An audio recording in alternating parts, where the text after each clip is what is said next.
warahmatullahi wabarakatuh. Kembali lagi dengan saya Aulia Setiawati dengan NIM 22133031 yang akan membahas tentang learning journal yang terakhir yang akan dibahas pada learning journal minggu kemarin, yaitu tentang penulisan feature yang dibawakan oleh kelompok 1.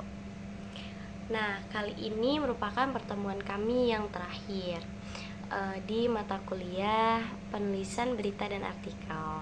Maka ini juga adalah learning journal yang terakhir. Nah, pada pembahasan kali ini yaitu apa sih penulisan feature dan apa aja sih pembagiannya.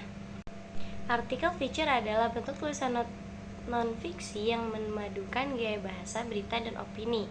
Artikel ini biasanya ditulis secara lebih ringan dan informasi yang lebih menekankan segi human interest dan menggunakan detail yang menarik.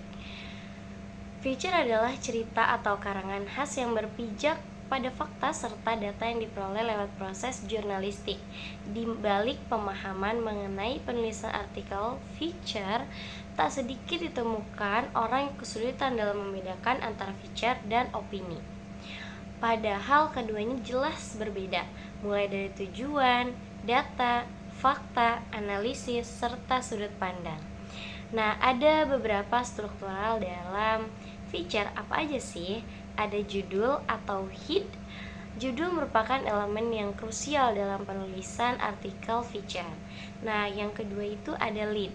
Lead dalam fitur bisa juga disebut intro atau bagian awal, pembuka artikel yang juga dirancang untuk menarik perhatian pembaca agar membaca sampai habis. Jadi menarik perhatian pembacanya.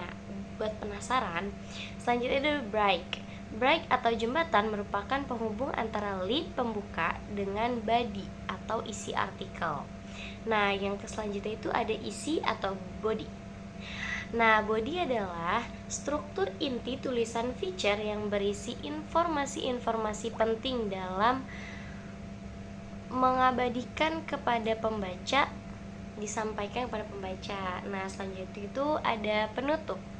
Nah, penutup ini atau ending dalam artikel feature dapat diartikan karena sisi dengan rangkuman singkat mengenai keseluruhan informasi yang telah disampaikan.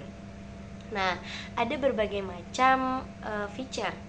Pertama itu ada feature profil, merupakan tulisan yang menceritakan tentang profil seorang hingga para pembaca bisa mengetahui lebih dalam tentang tokoh tersebut tanpa lebih dahulu bertemu dengan tokoh tersebut.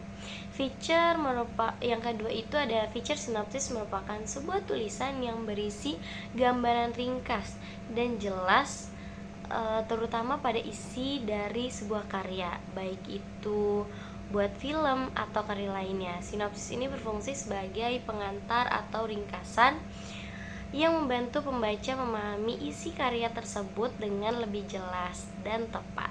Feature catatan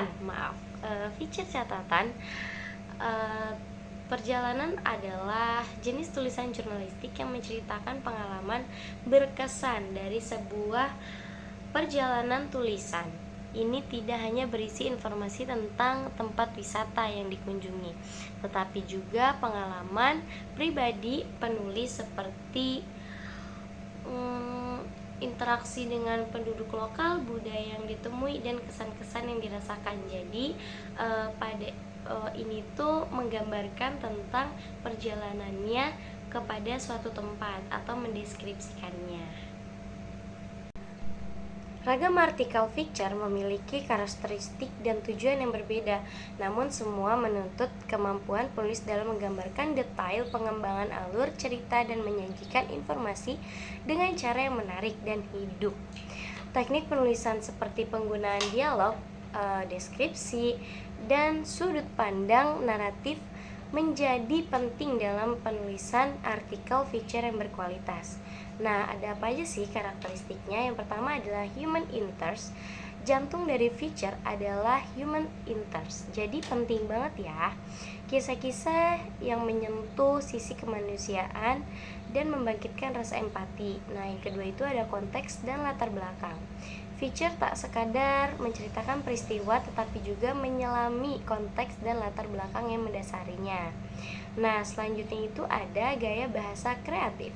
Feature bagikan kanvas kosong bagi penulis untuk melukis kisah dengan menggoresan kata yang memikat, gaya bahasa yang variatif, majas yang indah, dan teknik penulisan kreatif menjadi alat untuk memikat pembaca dan menghidupkan cerita.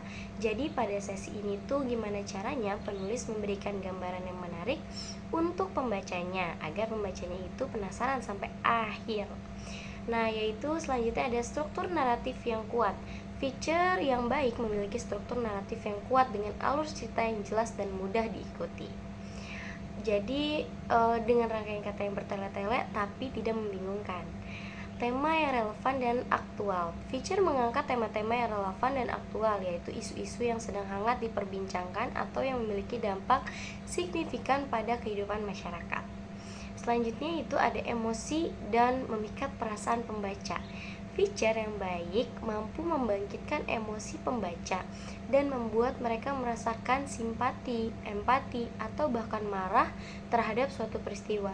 Jadi di sini itu gimana caranya penulis membuat ekspresi tulisannya itu sampai pada pembaca. Nah, yang selanjutnya itu ada gaya penulisan yang unik. Setiap penulis feature memiliki gaya penulisan yang unik dalam menulis sebuah feature. Jadi, pada kali ini penulis memiliki karakteristiknya tersendiri. Bahwa contohnya kayak penulis A memiliki sebuah ciri khas, yaitu dengan menggunakan bahasa yang gaul, atau pokoknya setiap penulis feature itu pasti memiliki sebuah karakteristik yang khusus yang menggambarkan bahwa beliaulah atau dialah penulisnya. Nah, pada penemuan terakhir kali ini tidak cukup lama. Setelah ini kami seperti biasa melanjutkan sesi tanya jawab karena masih bersisa waktu. Jadi Bapak dosen meminta kepada moderator untuk menanyakan kepada kita sebagai audiens apakah sudah paham apa belum. Nah, dibuktikannya dengan cara moderator menanyakan kepada beberapa mahasiswa sebagai bukti bahwa kita sudah memahami materi tersebut. Nah, setelah itu akhirnya diskusi pun ditutup. Setelah diskusi ditutup, Bapak dosen pengampu pun menjelaskan tentang UAS seperti biasanya, mengingatkan bahwa tugas UAS karena UAS sebentar lagi. Sesudah itu akhirnya Bapak dosen menyampaikan sepatah dua kata atau beberapa kata karena ini merupakan pertemuan kami terakhir di dalam kelas sebelum adanya UAS. Jadi beliau minta maaf kepada kami atas semua kejanggalan atau sebuah perilaku beliau terhadap mata kuliah ini yang mungkin menurut beliau masih kurang maksimal. Nah, setelah ini kami pun selesai dan Bapak dosen selalu mengingatkan bahwa UAS sebentar lagi dan kami segera mengumpulkan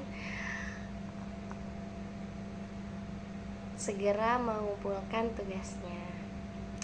Nah, setelah itu pun kami bubar dari kelas dan tidak lupa pula sesi dokumentasi. Mungkin cukup sekian learning journal kali ini. Kurang lebihnya mohon maaf. Wassalamualaikum warahmatullahi wabarakatuh.